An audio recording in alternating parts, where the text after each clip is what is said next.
Ladies and gentlemen, welcome back to the analysis of YOLENO TV. I hope you're well from wherever you're watching this channel. Now, we all know that there was supposed to be an interview, Citizen TV interview, between Raila and Sam Gituku. Now, that interview did not take place.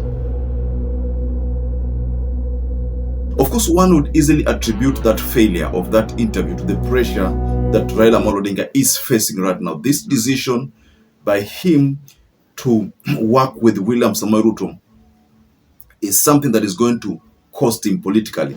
That is not something that we can deny. But at the back of our mind, we know very well that Raila Odinga is not going to vie again. Now, still on this issue, there's a tweet that was shared by Purity Ngirishi. You know Purity Ngirishi, the former women rep for Kirinyaga County, one who contested for Kirinyaga governorship position but lost. You know, she was first of all part of UDA, but the moment Anne Waiguru joined UDA, she decamped and joined Uhuru's faction and then vied as an independent candidate. But we all know that she almost beat Anne Waiguru. Now, she surfaced with a tweet, and in that tweet, she talked about something which she had predicted, that a wheelbarrow would carry all the oranges. And that picture that is being seen on your screen, that is a wheelbarrow carrying oranges. And that was, I think, 2 years ago.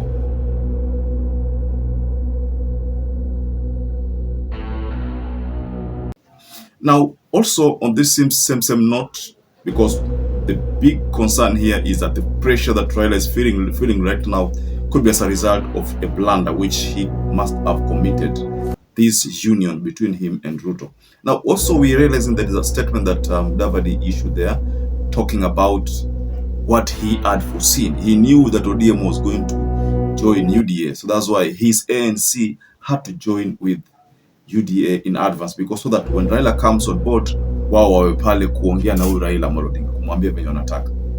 So that media interview was cancelled. What is the reason, ladies and gentlemen? So in this analysis, I want us to establish the possible reasons why the media interview was hurriedly cancelled. It was to take place at 7 p.m. on the Friday, 7th of March 2025, but it did not take place. Why? This is the first time I'm seeing a media interview organized for Raila Odinga being cancelled. Most likely, the handlers of Raila Odinga are the ones who advised him to cancel that, because the pressure was too high. The reaction was going to be, unbearable. So before we get further with this analysis, ladies and gentlemen, kindly like this video. It's so important, because when you like this video, that is the only way YouTube shares our content. Subscribe to our channel if you're not subscribed before, and to existing subscribers, thank you so much for your support. I know right now, based on reactions left, right, and center, I know that Raila knows very well that he has either lost or regained. But the probability that he has lost following is high, based on what people are saying.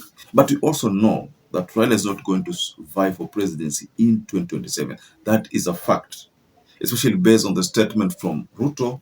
There is something they were not saying there, because after observing the Ruto statement, I could tell that there was something that Ruto was not saying there.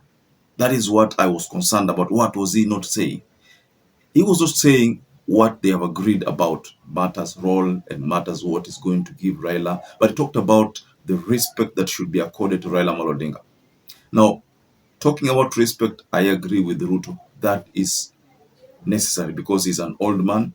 He has served this nation in various capacity, whether it's in opposition, in government. So he has done his part. I think the best thing to be done is to respect our parent. That is what William Ruto assured Raila Odinga. But then there was something he was not showing or not telling us. This respect, he's going to be given utmost respect, but in which capacity? That is what Ruto was not telling us.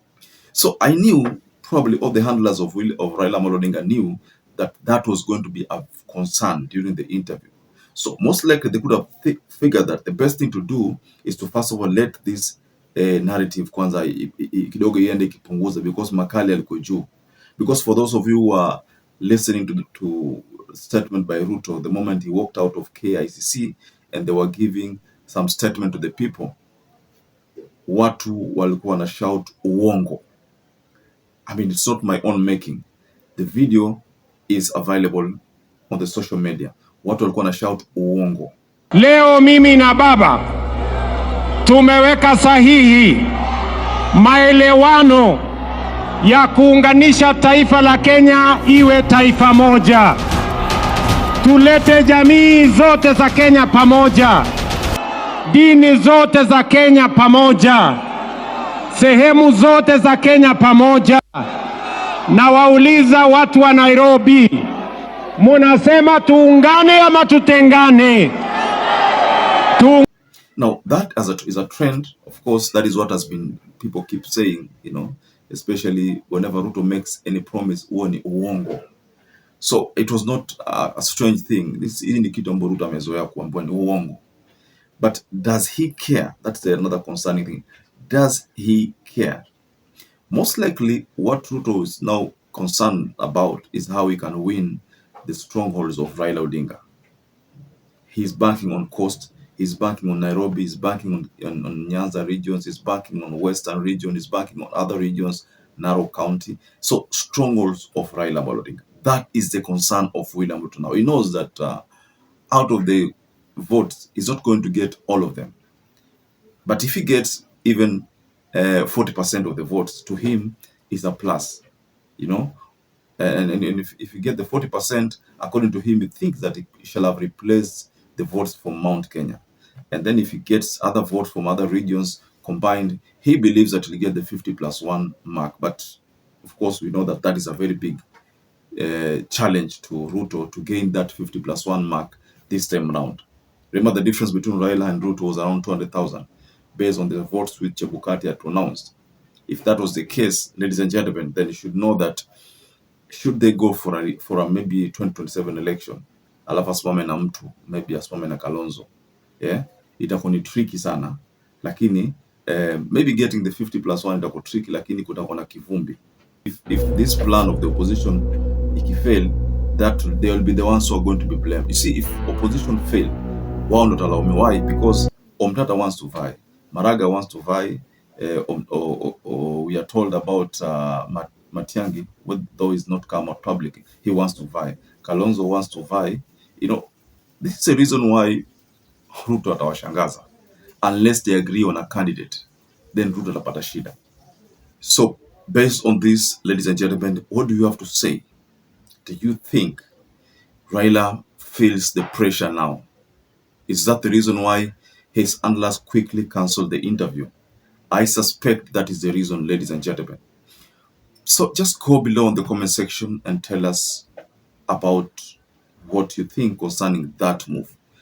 Perhaps if you're watching this video and you've not subscribed, take 1 second and subscribe, like this video. Until you catch up again, stay safe and stay blessed.